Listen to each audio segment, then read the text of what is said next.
aqui me chegou a notícia de que a Justiça Federal suspendeu a pensão dada à família do Carlos Lamarca. Ora, Carlos Lamarca é o sujeito que desertou do Exército, saiu correndo, roubou um monte de arma do Exército. Ou seja, ele já não era mais membro do Exército, né? Então, como é que pode... Agora, os caras deram para ele, por iniciativa aí o tal do Conselho de Anistia, por influência do ministro Tarso Genro, né, deram lá uma promoção a coronel, sujeito que era capitão, com vencimento de general de brigada e mais uma indenização de 900 mil reais, uma coisa assim. Indenização por quê? Por ele ter esmigalhado a cabeça de um prisioneiro amarrado, eles merecem indenização? Ora, o que é isso, porra? Agora, o problema no Brasil é o seguinte, as pessoas imaginam assim que existe uma ordem jurídica estabelecida e que existem alguns abusos, como por exemplo esse. Mas de fato não há isso. O que há são duas ordens jurídicas completamente antagônicas que já estão em vigor as duas. Uma é aquela que foi votada na Constituição de 1988 e outra é, vamos dizer, a ordem jurídica comunista, que já está sendo implantada e que para uma boa parte, inclusive para o nosso partido governante, é aquela que vale. Então as pessoas são muito iludidas quando elas acreditam que há uma ordem jurídica a qual elas podem recorrer, né? Como, por exemplo, agora a Cátia Abreu, ao lançar essa campanha do tirar o Brasil do vermelho, né? Impedir, porque o MST avisou que vai fazer novas invasões, uma nova onda de invasões, então a Cátia Abreu lançou essa campanha, tirar o Brasil do vermelho, na base de que as invasões são crime. Eu digo, mas elas são crime do ponto de vista de uma das ordens jurídicas, do ponto de vista da outra, não. E as pessoas não estão querendo reconhecer isso, elas estão muito na base do wishful thinking, de que existe uma ordem estabelecida, né? E de que sempre se pode recorrer à ordem contra alguns abusos. Quer dizer, as iniciativas como o MST e tal ficam sendo como se fossem exceções. Mas, na verdade, elas não são, elas são a nova ordem. É preciso entender que tudo está sendo feito para que a nova ordem se substitua à antiga gradativamente, de modo que as pessoas vão aceitando. E mesmo quem se opõe a uma ou outra, vamos dizer, violência, a uma ou outra arbitrariedade, não entende a noção de conjunto que está sendo passado. Por exemplo, o sujeito que diz, não, eu sou contra essas invasões e tal, mas depois ele vota, por exemplo, a favor de casamento gay. O cara não percebe a conexão entre uma coisa e outra.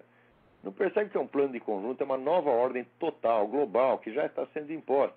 E que, do ponto de vista dos defensores dessa nova ordem, ela se compõe, evidentemente, de vários itens, todos conectados entre si.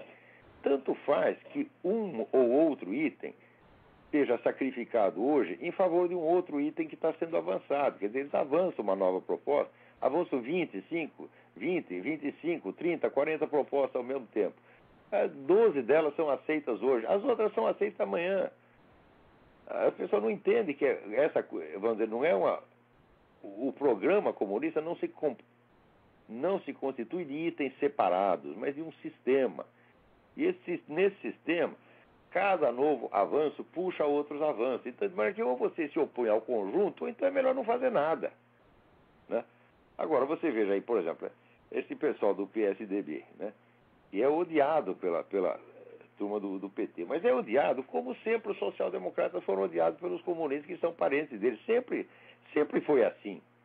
Né? Na própria Alemanha, né, da Segunda Guerra, né, qual era o confronto que havia? Havia, de um lado, os social-democratas e de outros comunistas. E daí os nazistas inventaram uma terceira alternativa, entraram no meio, começaram a falar mal dos dois e acabaram levando, né? Mas com propostas que também eram parecidas com as de ambos. O controle estatal da economia. Social-democrata era a favor disso, comunista é a favor disso, e nazista, fascista é tudo a favor disso. Então o que eles fazem? Às vezes o pessoal cria novos movimentos, aproveitando a onda e entrando na mesma onda e trocando só o nome, trocando as pessoas dos candidatos. Né? Então é exatamente o que estão fazendo agora entre Zé Serra e Dilma Rousseff. Você vê que essa turma do Zé Serra, né? Olha que coisa incrível que sai. Eu estou lendo esse despacho, não sei onde saiu originalmente, mas eu li reproduzido no site da Verdade Sufocada. tucanos reprovam o ataque a Dilma pelo passado na luta armada. Quer dizer, os tucanos eles são contra falar do passado da Dilma como terrorista, assaltante, etc, etc. Por quê? Porque eles eram todos aliados na luta contra a tal ditadura. Não apenas eram todos aliados, mas eram todos servos da ditadura cubana. Né? Por exemplo, aqueles que dizem, nós éramos contra a luta armada, nós éramos contra violências. Aqui, Arthur Virgílio disse, eu respeito o passado, mas a opção da Dilma foi uma opção errada. A opção certa foi a minha. Sabe o que ele fez? Em vez de ele entrar para a guerrilha, ele entrou para o PCB, Partido Comunista Brasileiro. Ora, meu saco! Quer dizer, o PCB, de fato, ele tinha toda aquela conversa da coexistência pacífica, que era uma ordem de Moscou, tá certo? Mas isso não quer dizer que o PCB fosse contra qualquer iniciativa armada. Ele era contra ele assumir aquela iniciativa armada oficialmente. Então, o que ele fazia? Deixava o serviço sujo por conta das dissidências e depois ele levava vantagem como levou. Quer dizer, quando caiu o governo militar, quem foi que saiu ganhando? O velho partidão. Então, na época, eles encenaram, em 64, 65, encenaram lá uma ruptura, que foi incentivada, sobretudo, onde foi liderada sobretudo pelo Carlos Marighella e o Caio Prado Júnior. Né? Alguns dos líderes armaram uma dissidência.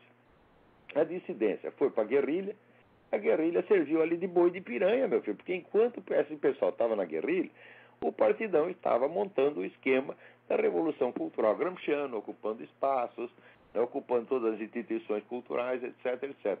E quando a guerrilha se ferrou, os guerrilheiros foram reaproveitados como símbolos do movimento comunista.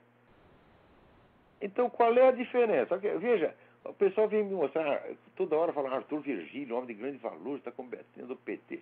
Meu Deus, ele está defendendo a opção de entrar para o Partido Comunista. O que é isto, minha gente? Acho que o Partido Comunista é que estava certo, porque eles não queriam violência. Não, eles queriam a Revolução Gramsciana, eles queriam só dominar as consciências. E note bem, não é que algum dia a União Soviética, ou o Partido Comunista, fosse contra o uso da violência. Não, ele é contra assumir publicamente a violência. Ele a fomenta por baixo. Vai dizer que o pessoal do Partido Comunista não ajudou a turma da guerrilha? Eu sei que ajudava, eu estava lá, eu vi isso. Quer dizer, eles estavam usando apenas duas estratégias simultâneas. Uns camaradas leram lá o tal do Regis Debray, que é aquela história do teoria foquista, criar focos de guerrilha para tudo quanto é lado, e decidiram ir por aí. Os outros leram Antônio Gramsci e acharam que era bom ir pelo lado do Antônio Gramsci. O que eles fizeram? Fizeram as duas coisas ao mesmo tempo. E continuam fazendo as duas coisas ao mesmo tempo. Né? Olha aí, quem está lá junto com Zé Serra? Aloysio Nunes Ferreira. Lembra Aloysio Nunes Ferreira? Aquele que foi ministro do tempo do Fernando Henrique. Né? E aquele que disse que quando eu comecei a examinar lá as ideias dele, ele disse que eu estava mergulhando no esterco. E eu disse, Vossa Excelência tem toda a razão, eu estou mergulhando no esterco, mexendo nas suas ideias, é exatamente isso, né? Quer dizer, o cara é um idiota, ele não sabe nem responder num debate, né? Mas é isso, então esse pessoal é comunista pra caramba, né? E note bem, Arthur Virgílio, vê se Arthur Virgílio algum dia se arrependeu da sua opção. Você entrou pro Partido Comunista, Arthur Virgílio? O Partido Comunista estava matando milhões de pessoas no mundo inteiro, estava matando mais gente, tá certo? Do que até estava matando mais gente na própria União Soviética e nos países satélites do que o Fidel Castro matava em Cuba. Então qual é a diferença entre você e os terroristas? Por que a opção deles era errada e a sua era certa? Vocês eram todos puxa-sacos de genocidas, todos vocês. Agora, confesso que eu também fui, só que eu fui durante 2 anos, eu me arrependi e estou tentando até hoje limpar a merda que eu fiz. Né? Agora vocês não, porque eu não acredito em ex-comunista, eu acredito em anticomunista. Se você saiu daquilo, você viu o tamanho do crime, você tem obrigação de passar o resto da sua vida combatendo aquilo. Não é assim, agora saí, vou para casa, não brinco mais.